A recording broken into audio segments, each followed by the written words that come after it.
Hello, everyone. Good evening, and welcome to the live at 7 every Wednesday, where we come up with a fresh new topic related to our mental health, related to our emotional well being, and we talk extensively. Usually, we come as a pack, we come as a whole lot of speakers. So, today we decided to break the pattern to just have a small discussion. And Pragati and I are going to today talk about the importance of career counseling. You could be a student in studying in class 9, 10th, 11th, 12th. You could be a young professional. You could be someone in your mid career levels. But a lot of times you realize that one, you don't get as much pleasure from the job you do. It could be a 9 to 5 job that you're doing, it could be your own business that you're doing, but you're not getting the life satisfaction from it. And why that happens is something that we will be discussing. Also, a lot of times career choices made under external pressures. So what happens then with a growing number of population of young children or young people who are dropping out from colleges, from their undergraduation degrees? We realize that it has become a very important topic for us to come out in the open and talk about the importance of systematic career counseling rather than just talking your heart out to a loved one. A lot of times things that was done a generation back with teachers, with parents, with other well wishers, it's not working now anymore because we have technologically advanced. So many fields have opened up, so many things are there.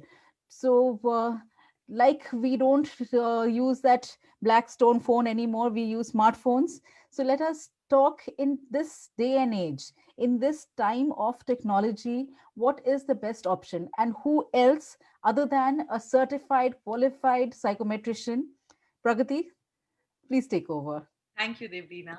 This is a very pertinent topic which you have picked up today. The other day, I was talking to a young child who wanted to be an actor. And as we were discussing, he was worrying about whether it's lucrative enough for him or not.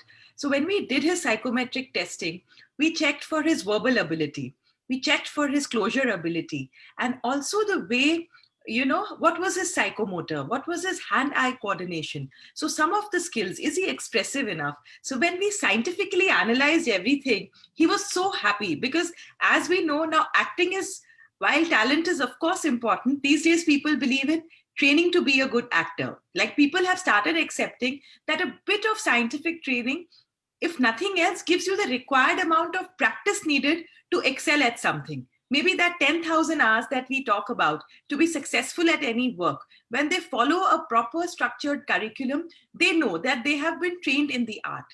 And while there's no shortcut to talent, when we do psychometric testing, what happens is we realize that yes, I have a scientific basis to follow my passion. And if at all I realize that my abilities are not very supportive, then I always say that passion drives you. At least you know that if you work 30% extra, you will get success. So this kind of a career counseling approach, with that what happens, people learn to be very mindful of what they are capable of. They don't doubt themselves if they are not putting in that minimum effort. In fact, Devlin, I want to share a short anecdote with you. I remember there was a child who was planning to appear for a competitive exam, and he said, I will study for 1 hour a day, an SAT or something, and in 6 months I'll crack it. I said, I'm so sorry, but if that's what you are thinking, most people who take in competitive exam, they put in a minimal of 5-6 hours of work for a few months before they get a decent score. Now, if you take a test with studying for 1 hour, you will start doubting your abilities when probably all you needed to do was work hard. As we spoke about it, that child realized, or you need to tweak your career aspirations to a level which requires minimum academic work to be put in. So because of that discussion, the child realized that whether he wanted a practical approach for his academic courseware, where he could probably study. Like there are lots of hands-on courses which stress on, application based. They don't stress so much on theory. They show you the ropes, so as to speak. Pragati, I'll just cut you short once. The thing is, can you tell us in a little more clear details for a layperson Mhm. to understand what this multiple intelligence is all about? Sure. We, like, when we work at it, we know exactly what it is, but for a random stranger, for a parent who comes in, who's heard for the first time what career counseling or testing is all about, how would you explain this concept of multiple intelligence? For me, in very simple words, it is, do you judge a fish by its ability to climb a tree? Do you, Devlina? Very well put. So, multiple intelligence opens out the absolute sphere of possibilities for a child. If you're a musical genius, then you could really, make your mark.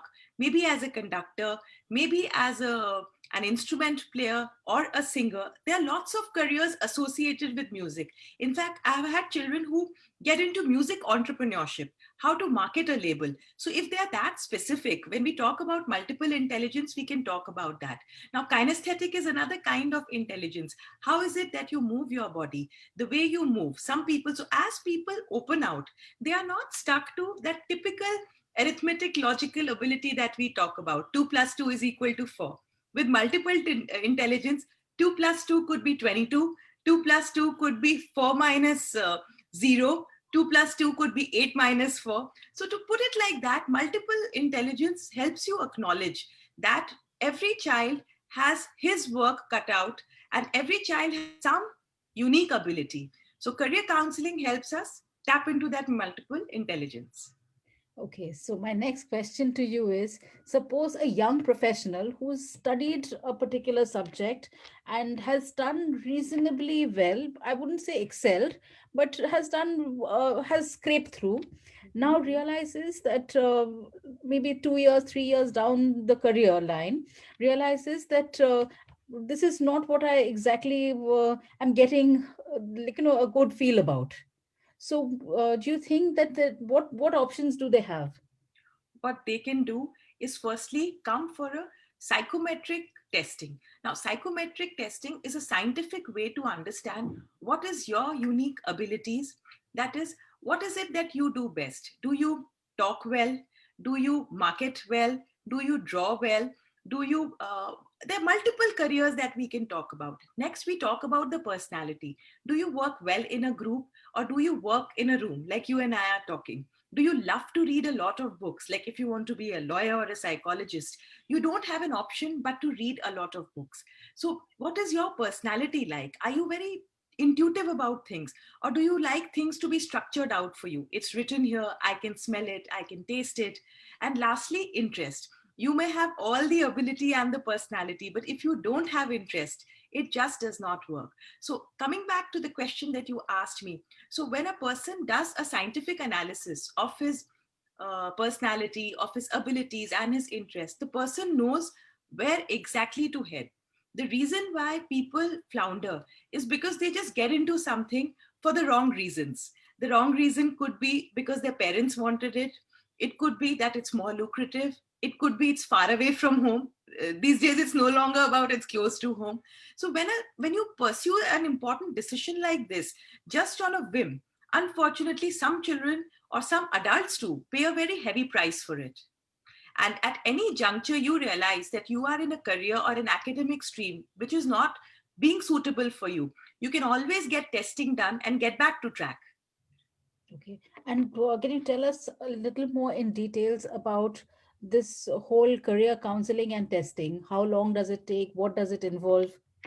Because a lot of people shy away from it, I have seen, because they think that it'll be again like one of those competitive exams where they have to probably apply or learn or whatever. So what it is all about, can you tell the audience? Psychometric testing is what we do is we have a test battery. So we have a paper and a pencil format where you absolutely the way you go and you add, you do simple subtraction, simple addition. That's what we use to check numerical ability. You don't need any prior preparation for it. We take about an hour, hour and a half for a test battery to be completed. This is usually for children from the age of 14 to 19, and even for adults 20 to 30. Now, people who are struggling with career midway, we do a personality test as well as an interest test for them. Then a clinical psychologist prepares their report. It's not like a software which is preparing it. No, we actually uniquely prepare a report. It's analyzed, and then after that, there is a one-to-one session with a psychometrician who's trained and licensed to help you out. Right.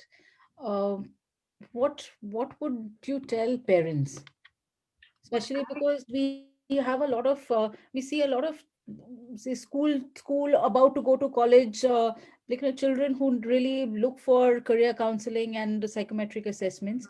So what do you want parents to know beforehand? what I want parents to know is love your children the way they are. That being said, role model what you expect from them. Thirdly, have a scientific psychometric testing done for them so that you know where the ability of the child is. I will share my personal experience. I was very keen that my son studies science in grade 11 and 12. But when I did his psychometric testing, I realized his mechanical ability was just 4. And he was someone who never liked to do any physics or chemistry. And I am of that old school who believes that it's nice if you study science till class 12th, right, Zivlina? A lot of parents in their 30s and Oh, 40s yes. feel like that.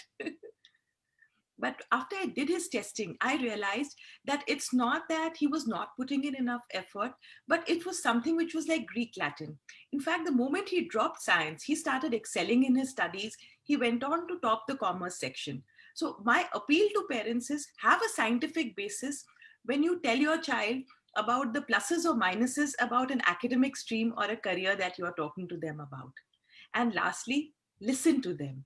Children are not some guinea pigs who need to follow your dreams. Chase your own dreams and trust children that they will find their way.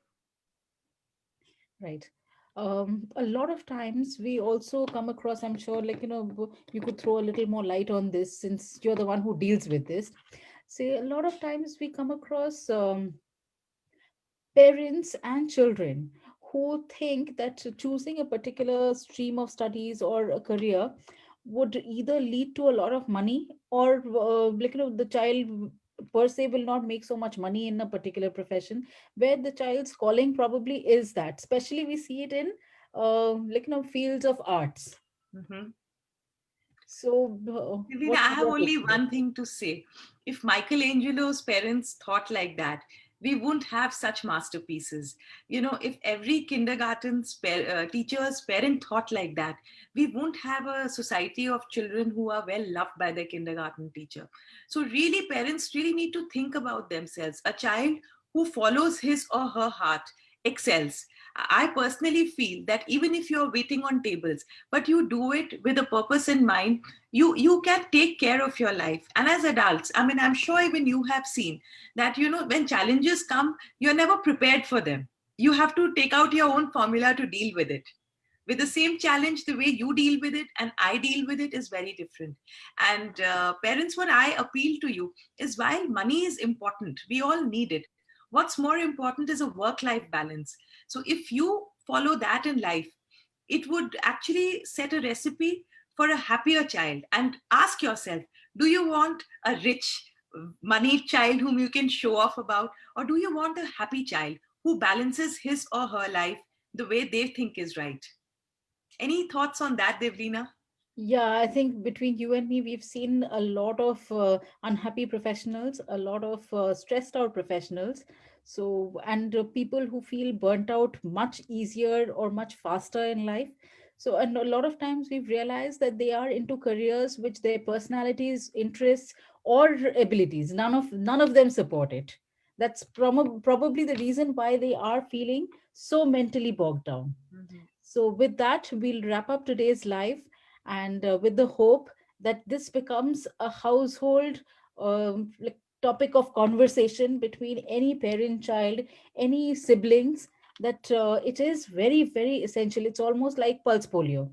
Absolutely. We believe that every child below the age of 5 years should have pulse polio. We also need to understand that every child in uh, class 9 onwards, somewhere or the other, the sooner the better, needs to get a proper systematic career counseling done. This will save a lot of time, resource, money, heartache, a lot of all this for the future. So, with that, we wrap up today's live. Thank you. Over to you. Thank you, everyone, for logging in. We'll see you next Wednesday again at 7. Thank you.